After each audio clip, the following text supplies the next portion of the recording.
talking about why you should open up a high yielding savings account. And first of all, we're going to talk about a traditional savings account and then a high yielding savings account. So, in a traditional savings account, you only get about 0.1%, I believe it's somewhere around there, on your money. So, you can have $100,000 in your account and you're literally getting pennies on the dollar. You may get like $10 back at the end of the year on your account. With a high yielding savings account, it's going to give you an annual percentage yield. Thank you. That's it. And they're about 3.5 to the highest that I've seen so far was a 4.3 percentage. And the thing about the high yielding savings account is that the interest can fluctuate, right? So it can be 3.5 today, it might be 3.8 in 2 weeks, back down to 3.6, 4.3 in a month. It just depends on how things are moving within the bank, right? And so what I did was I brought out the trusty dusty board, right? Because I want you guys to see how this works. So we're gonna work off of having a 3.99 percentage, right, in your high yielding savings account. And then, so let's give the example here. It's that you have $2,500 in your account. Say you didn't put any more money in for the rest of the year. All you put in there was $2,500 for the whole year. You're going to times that by that 3.99%. And then at the end of the year, it's going to yield you, what is that, $99.72. I'm reading backwards, guys, by the way. So hopefully I'm saying those numbers is right. If not, you know what I mean. So this is going to give you about $99.72 by the end of the year. However, what you'll be getting will be about $8.31 per month, right? I am still challenging that right now because I started with $2,700 in my account. Mine's right now is currently at 3.8%, and I only received $3 and some change. So that'll be something I will discuss with the bank. I don't know how it works, or I mean, when I seen the change, it had only been 2 weeks. It wasn't even a full month yet, and I don't know if that has anything to do with it or not, but I will be checking with my bank to figure out why I didn't get my $8, because I want my $8, okay? It may not seem like much to you guys, but every penny counts when you are building wealth, okay? All right, so the next thing we're gonna talk about is that you can open it. Most of them are online, guys. If you go to like Chase or Capital One, you can go inside to open it up, but you're still going to be working on their tablet, and they're just going to go to the website for you and have you fill the information out, and you're just opening it there with someone with you. You can do it at home. You can, but it's up to you. I went to the bank. I just wanted to make sure I was doing everything right because it was my first time opening one. I wanted to make sure I was clicking on the right buttons to get my money to where it needed to be at, right? And plus I was putting money in that day. So you also do not have to take in money. You can connect your account to the bank that you're already banking at. So if you're banking with Chase already, or if you're banking with Capital One already, it's a plus, because all you have to do is transfer your money over. Your accounts will still be available for that. However, I will mention right here, you do not receive a card with your high yielding savings account. There's no card to be had. The only way, as it was explained to me, is that if I opened up a checkings account, then I could transfer the money from my high yielding savings account into my checkings account and then receive money that way on my card if I chose to do so. However, I will voice for myself that my high yield savings account is an account that I am dumping and leaving. That means that I have no intentions on taking money out of that account. I know that some people will take money out of their account, but I'm going to explain to you shortly why I'm not going to be taking money out.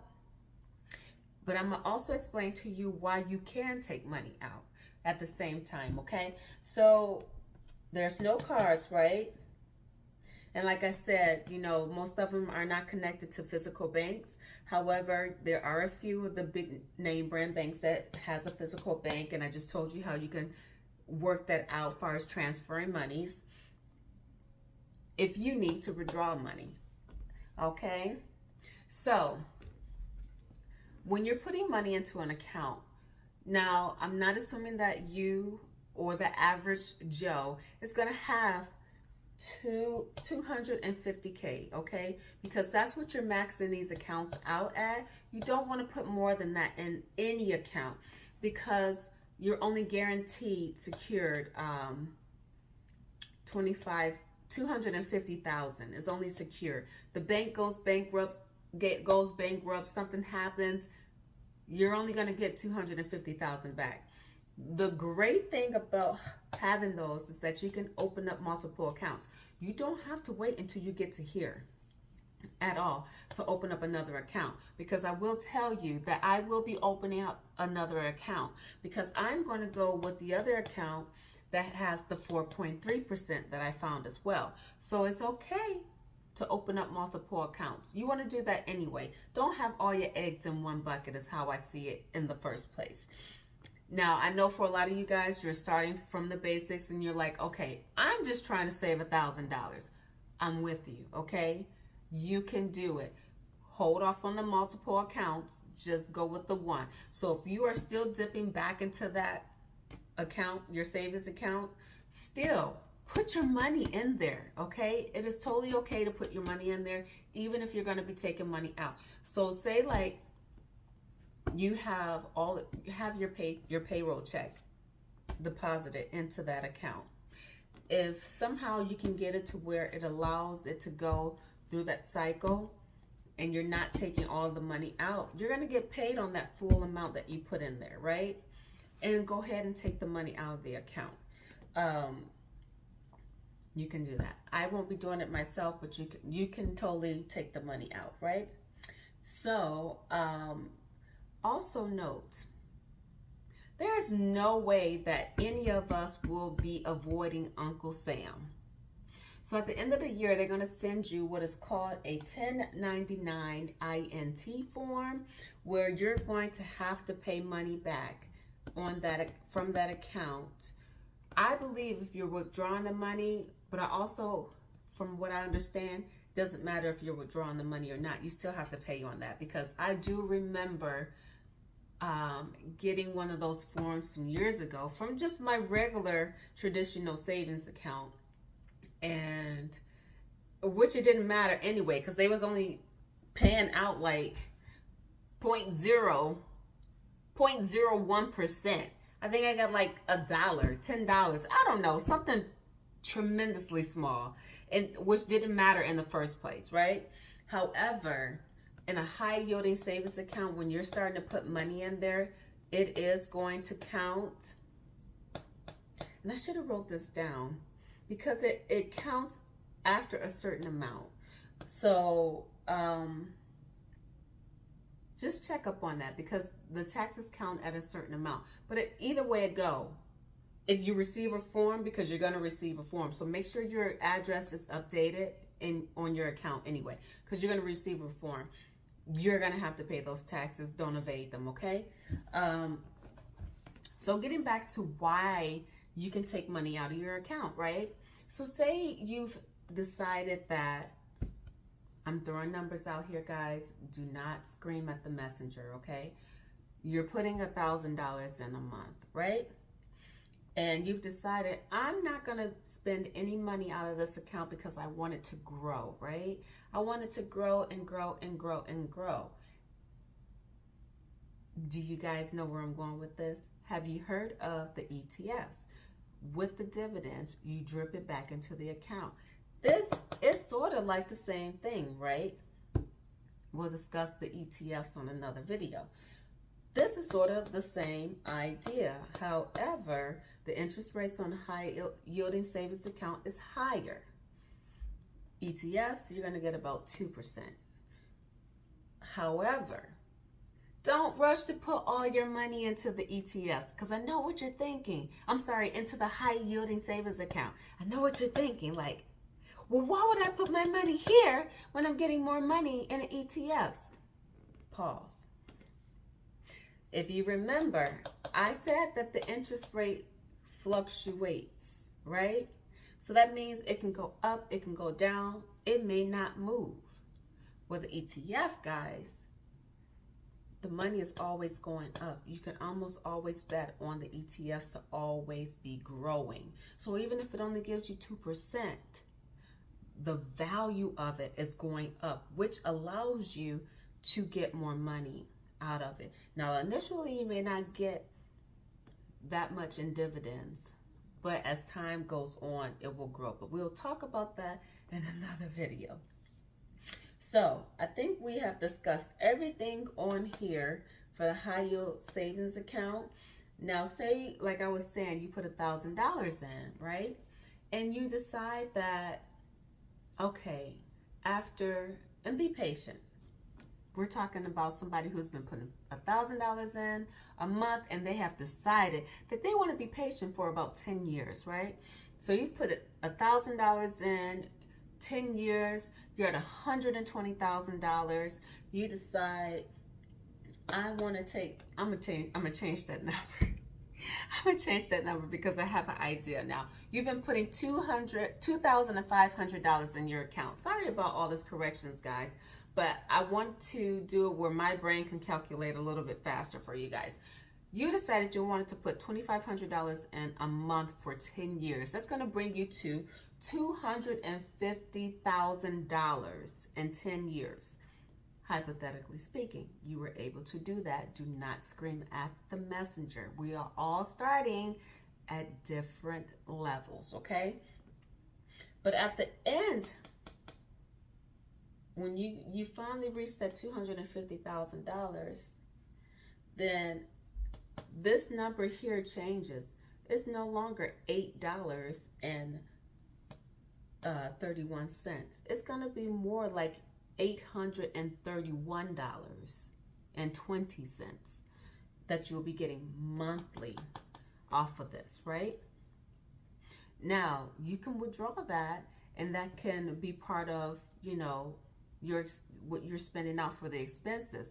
But the important thing to remember is do not change from the $250,000, okay?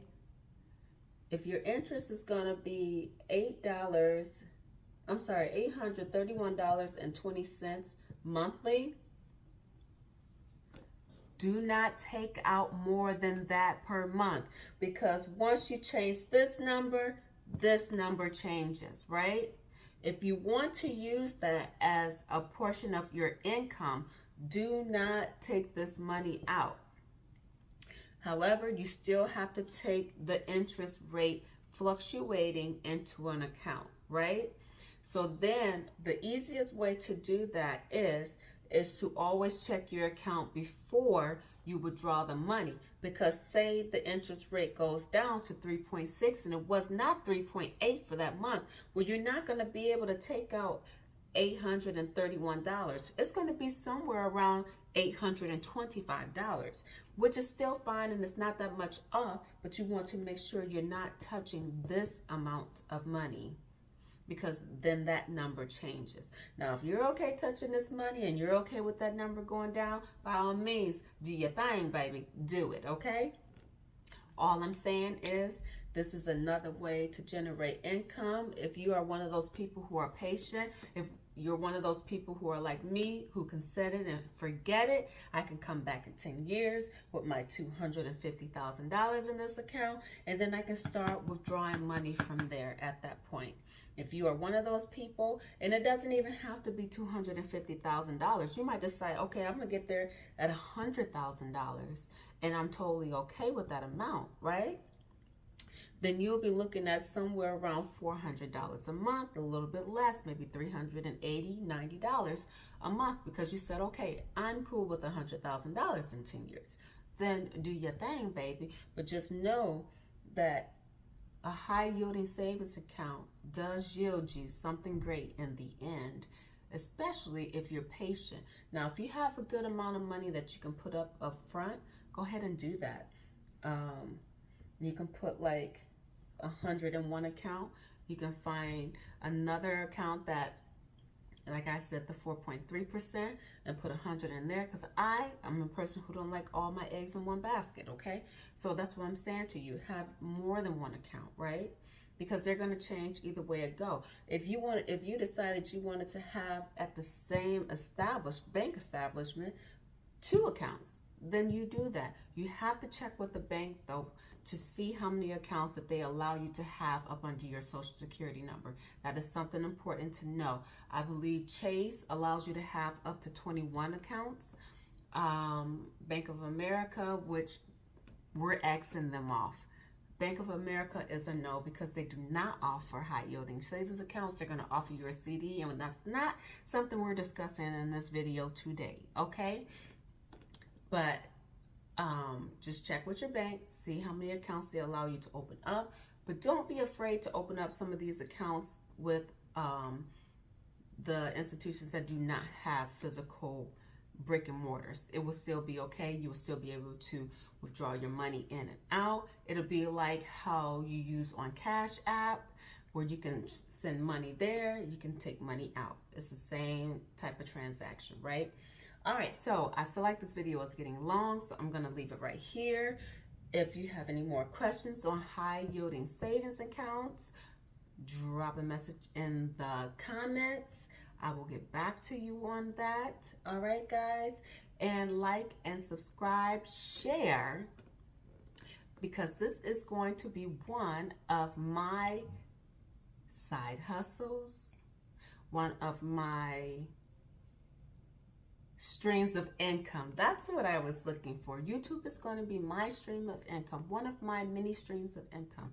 So like, subscribe, share, because that is going to help me with my, what did I just say, guys? You know what I mean. Okay. All right, look. Thank you. Till next time. All right, bye.